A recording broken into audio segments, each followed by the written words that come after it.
आज त्यांना दिलेलं आहे आणि आम्ही निवेदन केलं की हा महाराष्ट्राच्या एक अटक ते कटक एक महाराष्ट्राने निर्माण केलेलं स्वराज्य, हिंदवी स्वराज्य म्हणजे एका जाती धर्माचं नाही, संपूर्ण हिंदुत्वाचं हे एक सन्मान आहे आणि त्यामुळं हे वापस तिथून समाविष्ट केला गेला पाहिजे अशी आम्ही त्यांना हे केली आणि त्यांनी आम्हाला ग्वाही दिली की आम्ही लवकरात लवकर ह्या कामासाठी आम्ही लागलेलं आहे. आम्ही याची माहिती काढणं चालू केलेलं आहे आणि याला पूर्ण समावेश करण्यासाठी आम्ही पूर्ण आपल्यासोबत आम्ही आहे असं त्यांनी आज आम्हाला इथं सांगितलेलं आहे.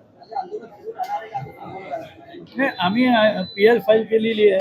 आंदोलन आम्ही त्यांच्यासाठी आम्ही काही दिवस आम्ही थांबवू, पण कोर्टामध्ये जे आमची PL फाईल आहे त्यावर जे बी तारखा आहेत त्या होतीलच. लढा आमचा जिथपण होत नाही तिथपण लढा राहील. फक्त मुख्यमंत्री साहेबांच्या शब्दाला काही दिवस आम्ही थांबवू, नाहीतर हे आंदोलन फार तीव्र होईल. ते मग दिल्लीपासनं या आंदोलनाचं फार एक तीव्र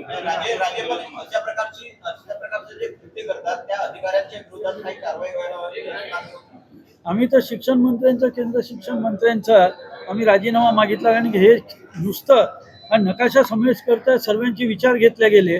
NCERT मध्ये प्रत्येक स्टेटचे त्या ठिकाणी इतिहासकार असतात.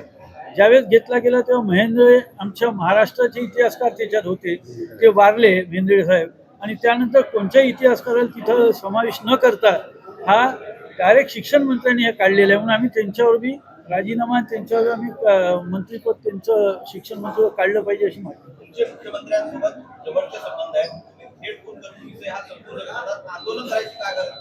नाही, आम्ही प्रयत्न केले, आम्ही पत्र दिले, आम्ही सर्व त्यांना सांगितलं. ज्यावेळेस 2025 मध्ये घेतला गेला त्यावेळेस मी स्वागत बी केलं आणि त्यावेळेसच त्यांना मला स्वभाव लागला की राजस्थानचे काही लोक याला विरोध करणार आहे. ती बी माहिती मी त्यावेळेस दिली होती, पण ती त्यावेळेस ते मनावर न घेतल्या गेल्यामुळं आज हे झालं.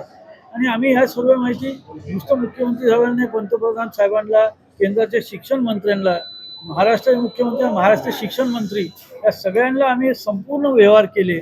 त्यानंतर आम्हाला असं वाटलं की कुठंतरी आम्हाला एक ह्या आंदोलनाला आमच्या लोकांना कुठंतरी एक स्थायी करायला म्हणून आम्ही ती जनहित याचिका आम्ही दायर केली आणि त्यानंतर एक महाराष्ट्राच्या आमच्या कडनं याचा पाठपुरावा म्हणून आम्ही आज हे सर्व डेप्युटेशन हे मुख्यमंत्र्यांना निवेदन केले की आपण आता ह्याला पुढं घ्या, नाही तर मग हे आंदोलन जे बी होईल त्याला मग समोर जाण्यासाठी ते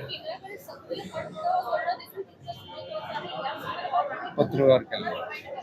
आम्ही संपूर्ण व्यवहार केला. पत्रव्यवहार झालेला आहे. आमचे काही लोक शिक्षण मंत्र्यांना भेटलेले आहेत. 3 वेळा पत्रव्यवहार केल्यानंतर त्यांच्याकडनं आम्हाला काही समाधानकारक उत्तर न आल्यामुळं आम्ही ते हायकोर्टामध्ये ती याचिका आहे 3 मेला दाखल